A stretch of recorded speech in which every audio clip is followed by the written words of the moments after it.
অর্জুন যখন নতুন চাকরিতে ঢোকে তখন ওর বয়স মাত্র ২৪। অফিসের প্রথম দিনেই পরিচয় হয় নাইলা আপার সঙ্গে। স্মার্ট, আত্মবিশ্বাসী, বয়স ৩ বছরের বড়। প্রথম দেখায় নাইলাকে দেখে অর্জুনের মনে ভয়ই জাগে, কারণ তিনি ছিলেন বিভাগীয় সিনিয়র, সিদ্ধান্তে কঠোর আর কথায় স্পষ্ট। কিন্তু ধীরে ধীরে অর্জুন বুঝতে পারে তার এই দৃঢ়তার আড়ালে আছে এক কোমল আন্তরিক মানুষ। প্রতিদিন অফিসে নানা কাজ শেখাতে গিয়ে নাইলা উপলব্ধি করেন অর্জুন শুধু পরিশ্রমী নয়, মানুষের প্রতি তার সম্মান আর মমতাও সত্যিকারের। কাজের চাপের মধ্যেও অর্জুনের হাসি আর সহযোগিতা নাইলার চোখে আলাদাভাবে ধরা দিতে থাকে।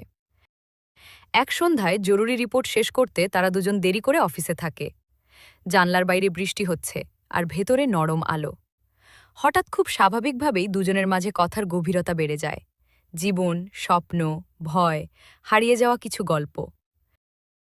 সেই রাতেই অর্জুন প্রথম বুঝতে পারে তার হৃদয় নাইলার প্রতি একটু বেশি যত্নশীল হয়ে উঠেছে। কিছুদিন পরে অর্জুন সাহস করে বলে ফেলে, আপনি আমার চেয়ে বয়সে বড়, অভিজ্ঞতাও বেশি, তবু আপনার পাশে দাঁড়াতে ইচ্ছে করে। নাইলা প্রথমে অবাক হয়, তারপর নরম গলায় বলে, তোমার বয়স নয়, তোমার মানুষটা আমাকে টানে। কিন্তু সমাজের কথা? অর্জুন হেসে জবাব দেয়, সমাজ সবসময়ই বলবে কিছু না কিছু, কিন্তু আমি তো আপনাকেই চাই। শেষ পর্যন্ত নাইলা সব দ্বিধা পাশে রেখে অর্জুনের হাতটা ধরে। বয়সের ব্যবধানের চেয়ে গুরুত্বপূর্ণ ছিল তাদের বোঝাপড়া, সম্মান আর সত্যিকারের সঙ্গ।